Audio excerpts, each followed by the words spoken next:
Selamat siang untuk Bapak Ibu dosen. Perkenalkan nama saya Dr. Anita Ongkowijoyo. Hari ini saya akan mempresentasikan tentang presentasi mengenai tentang remunerasi. Dari yang pertama yaitu adalah dari definisinya.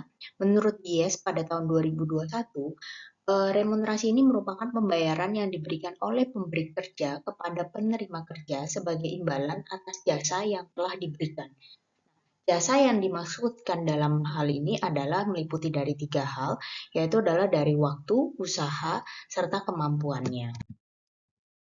Ada lagi definisi menurut Hitzfeld dan Rustono pada tahun 2015, yaitu adalah payment atau berupa penggajian pada konteks ruang lingkup perusahaan.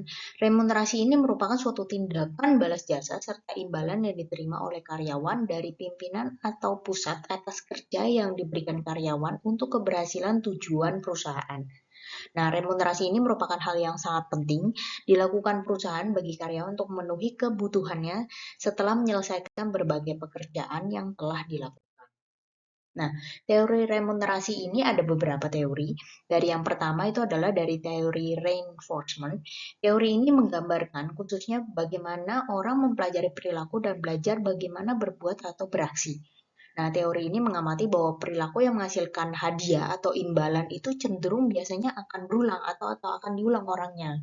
Sehingga kinerja tinggi yang dibarengi dengan hadiah atau imbalan tinggi cenderung akan diulangi oleh karyawan. Sebaliknya, apabila kinerja yang tinggi ini tidak dibarengi dengan hadiah atau imbalan, dipastikan tidak akan ada pengulangan oleh karyawan pada masa yang akan datang.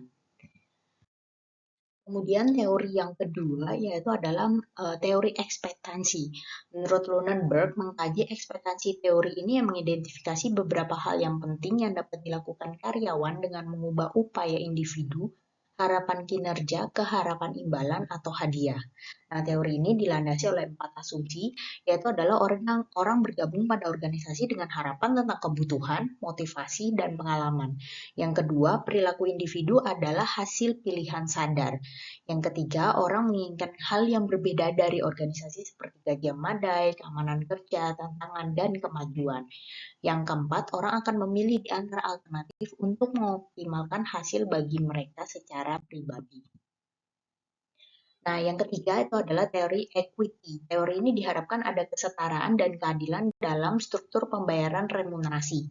Bila tidak ada ketidakseimbangan akan menyebabkan rendahnya produktivitas, meningkatnya turnover pegawai, dan tingginya dari ketidakhadiran kerja. Nah, kenapa remunerasi ini sangat penting? Karena remunerasi ini dapat mempengaruhi dari kinerja dari suatu berjalannya dari suatu perusahaan dan juga untuk berperan penting dalam menarik atau rekrutmen karyawan, dapat menahan karyawan yang memiliki potensi yang berkembang untuk tetap berada di dalam organisasi, serta memotivasi karyawan untuk memberikan seluruh potensi mereka terhadap perusahaan. Nah, sebenarnya siapa sih yang melaksanakan remunerasi? Itu adalah sebenarnya dari HR profesional, yaitu adalah secara tidak langsung biasanya itu adalah pimpinan. Nah, HRD. Nah, menurut pasal 36 ayat 2 Peraturan Pemerintah Nomor 23 Tahun 2005, kalau misalnya di bagian pegawai pemerintahan itu atas dasar Menteri Keuangan atas usul menteri atau pimpinan lembaga. Nah, langkahnya itu kalau di dalam pegawai negeri itu adalah langkah yang dilakukan oleh kepala daerah dalam menetapkan remunerasi. Dia langkah-langkahnya itu adalah yang pertama dengan membentuk tim dulu. Kemudian kepala daerah menetapkan besaran remunerasi dan peraturan kepala daerah, dan pemimpin BLUD akan menyampaikan usulan besaran remunerasi ke kepala daerah, dan remunerasi pemimpin BLUD ini akan ditetapkan terlebih dahulu karena besaran remunerasi pejabat pengelola dan dewan pengawas itu ditetapkan berdasarkan dari presentasi remunerasi dari pemimpinnya terlebih dahulu. Nah, implementasinya kapan dilakukan remunerasi? Nah, remunerasi ini berbicara tentang seperti perut karyawan, yaitu adalah ujung tombaknya dari perusahaan. Dan remunerasi ini harus diberikan secara layak, sesuai dengan kapasitas, prestasi, hak, dan waktunya pada saat karyawan itu diterima di suatu perusahaan. Nah, Kapan dilakukan evaluasi? Nah, evaluasi besaran remunerasi ini dapat dilakukan pada saat pengangkatan pegawai biasanya menjadi status tetap. Biasanya suatu perusahaan itu dia akan menetapkan sebagai ada suatu masa probation atau masa percobaan. Nah, untuk lamanya masa probation ini di setiap perusahaan berbeda-beda tergantung dari kebijakan suatu perusahaan. Ada yang 3 bulan, ada yang 6 bulan, 1 tahun, bahkan sampai dengan 2 tahun.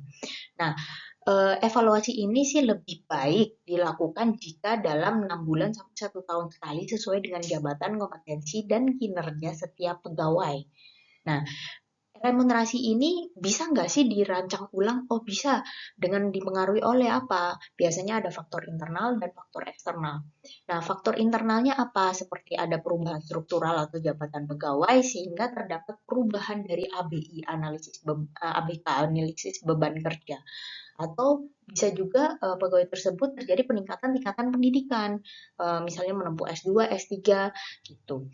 Nah, yang kedua dari faktor eksternal itu mempengaruhi remunerasi apa untuk dirancang ulang, yaitu adalah dari inflasi serta kebijakan pemerintah mengenai UMR. Nah, skema penetapan besaran remunerasi harus mengikuti dari apa? Dari market survey, analisis beban kerja, serta upah minimum regional yang biasanya ditetapkan oleh pemerintah. Nah, faktor penetapannya juga bisa dari jabatan, yaitu meliputi dari tuntutan kemampuan, pemecahan masalah, serta tanggung jawab yang dipegang oleh orang tersebut. Kemudian juga kompetensi yang dimiliki dan dibawa oleh orang tersebut, serta kinerjanya, prestasi atau hasil kerja individu, tim, organisasi yang berhasil mencapai target.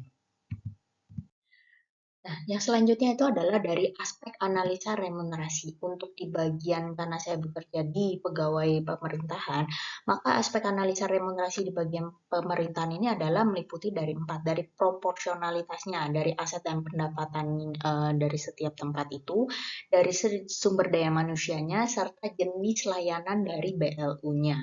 Kemudian dari kesetaraan, memperhatikan industri penyedia layanan sejenis dengan skala dan kompleksitas yang mendekati sama. Kemudian yang ketiga yaitu adalah dari kinerja.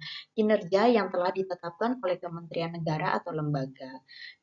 Dan juga kinerja dari Direktorat Jenderal Pembendaraan Kementerian Keuangan. Serta yang keempat adalah dari kepatutan, yaitu adalah dari analisis dan evaluasi jabatan dengan memperhatikan juga kemampuan pendapatan BLU yang bersangkutan. Ini diatur dalam Peraturan Menteri Keuangan Nomor 176 Pemkan 5 tahun 2000.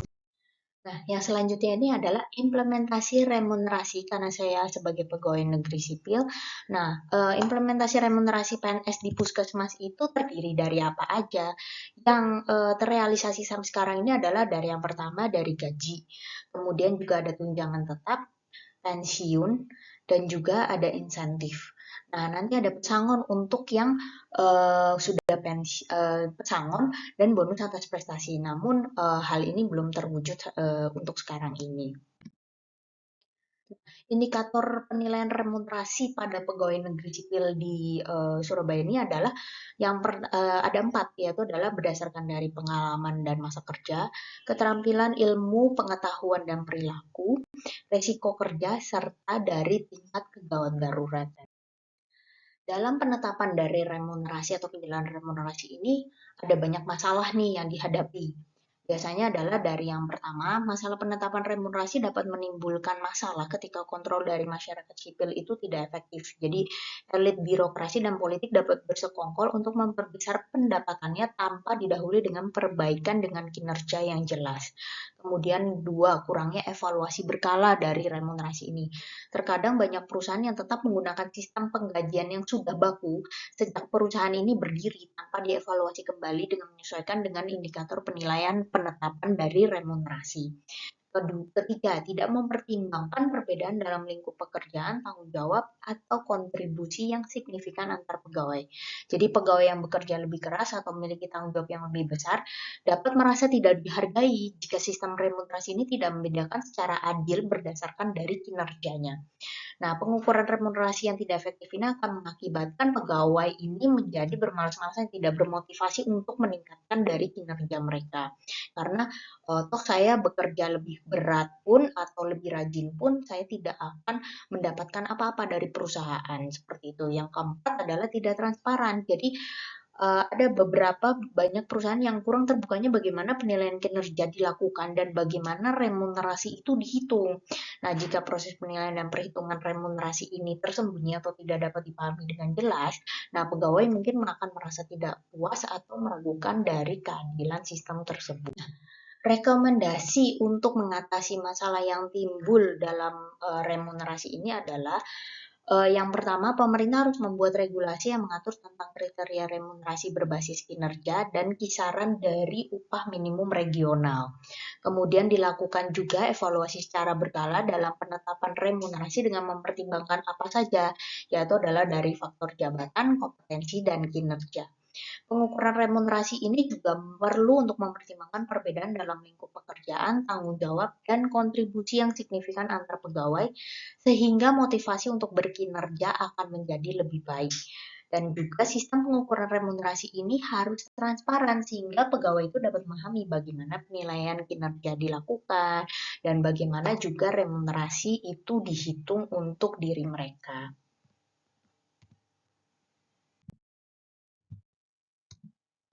Ini ada beberapa referensi yang saya ambil dalam pembuatannya. Terima kasih atas perhatiannya. Saya mohon maaf apabila ada kesalahan kata. Selamat siang.